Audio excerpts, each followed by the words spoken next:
Every community has a story. Every street, every barangay carries it with a history that shaped the lives of its people. Today, we ask, what is Bagong Silang in Caloocan City? Here at Phase 10, we will start the journey of Bagong Silang's birth and the born of the once most populous barangay in the whole Philippines. Welcome to my vlog. I am Reinhart Lionne, and in this documentary or vlog, we'll explore the history of Bagong Silang, Caloocan City, the once largest barangay in the Philippines. I chose Bagong Silang because I wanted to know what my roots were and what really Bagong Silang is. What makes Bagong Silang significant is its scale and its role in shaping urban life in Metro Manila. It represents the complexities like migration, housing, and community building in the Philippines. And preserving its history means honoring the people who turned this new birth into a thriving barangay. Bagong Silang, meaning newborn, was created in 1971 under President Ferdinand Marcos Sr. from the vast Tala estate in Novaliches.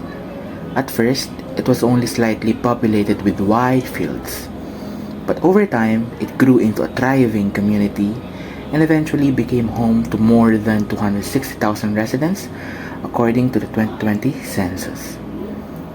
Originally, it was known as Barrio Bagong Silang before being formally recognized as Barangay 176 in 1974.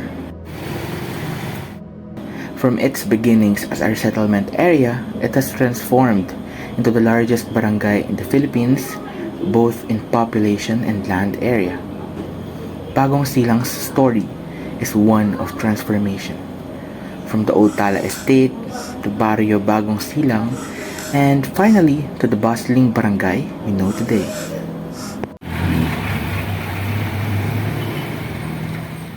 This barangay was not just built, it was born out of necessity. Bagong Silang became a relocation site for families displaced from slum clearance projects in Metro Manila.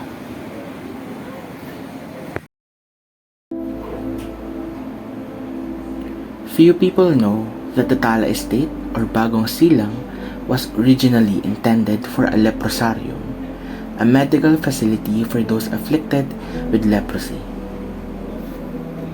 When the Philippine government acquired the Tala Estate in 1938, the plan was to build a leprosarium.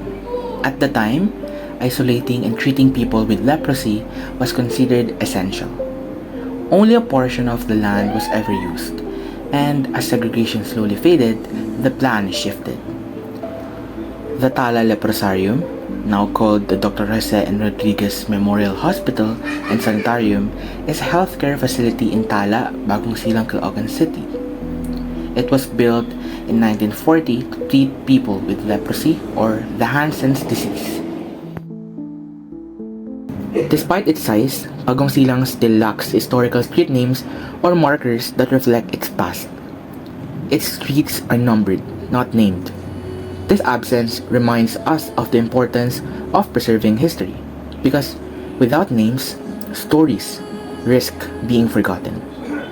In addition, residents have long pointed out challenges brought by this large land area and dense population. Government services often fell short of meeting people's needs, making distribution of goods and services as well as the enforcement of laws difficult to manage. In 2024, Bagong Silang was officially divided into 6 barangays, 176A to 176F, through a plebiscite, Republic Act number 11993. This was done to improve governance and services for its massive population. Even divided, Bagong Silang remains united in identity. This is Bagong Silang now. Walking through the streets, you'll see the energy of everyday life. Tricycles through roads, stores on every corner, and families and people trying to survive life. Despite challenges like overcrowding and limited resources, the community thrives through resilience and hope. Why did I choose this? Because I never knew what Bagong Silang really was. Sure, I was aware that I was born and grew at the lands of it, but I never really cared about what it was before and what it could have been. But today, I learned its history and realized how historical and important my place really is. Bagong Silang's story is one of resilience and hope. Established in 1971 from the Tala Estate, then grew into the largest barangay in the Philippines. Its name Bagong Silang symbolizes rebirth, new beginnings for families. In 2024, it was divided into 6 barangays, yet remains as a powerful symbol of urban migration. This is Bagong Silang, a barangay born from history, shaped by resilience, and carried forward by the hopeful people. While our barangay cannot offer historical churches or events like the other places do, our history, the birth of North Caloocan's Bagong Silang, never falters nor fades. It will always be its own story, and that is our story. One that deserves to be remembered. One built from new hope, new birth, the Bagong Silang.